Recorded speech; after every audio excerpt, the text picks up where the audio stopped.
after the COVID-19 pandemic, now the new pandemic we are dealing with is the pandemic of lies. Yeah. It's the pandemic of lies. You know, people stand up and they say things that they think make sense. You know, I've been looking at politicians, and fortunately I have the opportunity of having served in cabinet. I know how a budget is drawn, and I know how much money we have in our resources to draw a budget. When a political leader, a national leader tells people, I will put aside 150 billion for market women, I'll put aside 50 billion for boda boda, I'll put aside 100 billion for this. I know how much our budget is and the projected growth of our budget. That time you have not talked about the amount of money that you are taking to counties, you have not talked about transfers for the education sector and so on. Where are you going to get that money to provide that kind of service? You're just lying to those people because you are telling them things they want to hear. And because they won't ask you questions, you just get along with it. You know, when you keep saying this deep state, who is that? And the people who are using that phrase and complaining are members of the National Security Council. They hold public offices. They tell you they are powerful people. So who is that? You know, this facade and stories that are being coined and being bandied around, just so that people create excuses and they camouflage around things that don't exist to survive, or create excuses and pathways of lying and carrying the public along with them. I want to ask you as church ministers, I am your son, and as a public servant, we have a country to serve. Let us not be victims of some of these lies that you keep hearing around. But things that just don't make sense even to a fool. How will you tell people? Yeah. How will you stand up? I'm asking you. How, Bishop, how will you stand up in public and tell me, who is that? And then you don't even have the courage enough to take a decision and say, okay, because I don't agree with the Attorney General and all these people, me, I'm not going to be party to you. In the morning, you speak like government. In the afternoon, you speak like opposition. You see, the question, let's be honest. You see, the total annihilation of common sense and betrayal of common sense in the political practice in this country is shocking. When you tell people about there being who is that? What is that deep state? The Inspector General who seated here?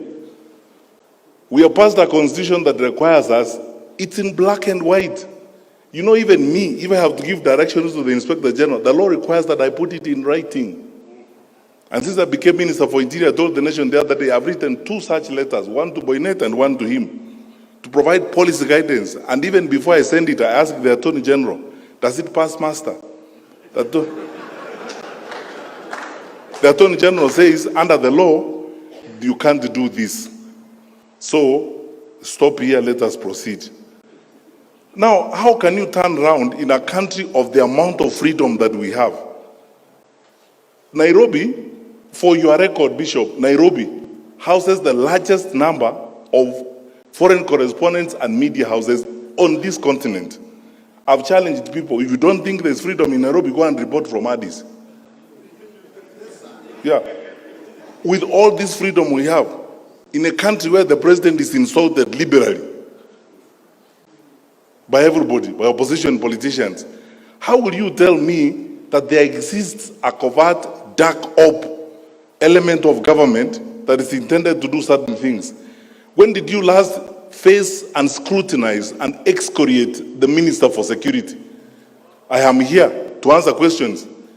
Which is this dark side that exists? Where is it? Don't be drawn. I'm telling you, don't be drawn to some of this. You see, we are unfortunate that we have a brand of leaders. I told you earlier that the narrative we need to be discussing about the future of our country is how we handle corruption and how we create an integrity system of managing our country so that the resources God has given us can benefit our children and our children's children. Now, instead of having that conversation, the artists, the political artists who want to avoid that conversation, they come up with all manner of excuses. Oh, there are people who hate me called deep state, and you sit with them daily. So when do they become deep? When they are with you or when they are not with you?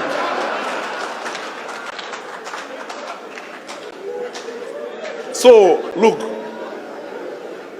forget about this.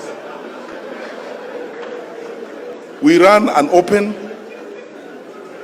transparent, accountable government. Our president, my boss, is probably one of the most liberal and open-minded heads of state on this continent. We are a responsive government. I am not aware. Tell me what you want to know about this government and where you want to go, I take you there. Do you want to go and sit in MC3 in Mutembei's office and watch the patrol thing? And so on. When you ask questions, we will answer. But you see, to create campaign jargon, you know, this story of you must look for a way of creating some level of sympathy so that people can sympathize with you, that you are an underdog. So you create some phantom, some fictitious devils that are existent somewhere that are against you. And these devils are not described. So you use some communist type language and call them deep state. And say, you know, these people, they may be having the state, but we have God. God is for all of us. You can't have God yourself. So, Bishop, forget about this thing, my brother. Let's just go forward and build our country. That doesn't exist. Secondly,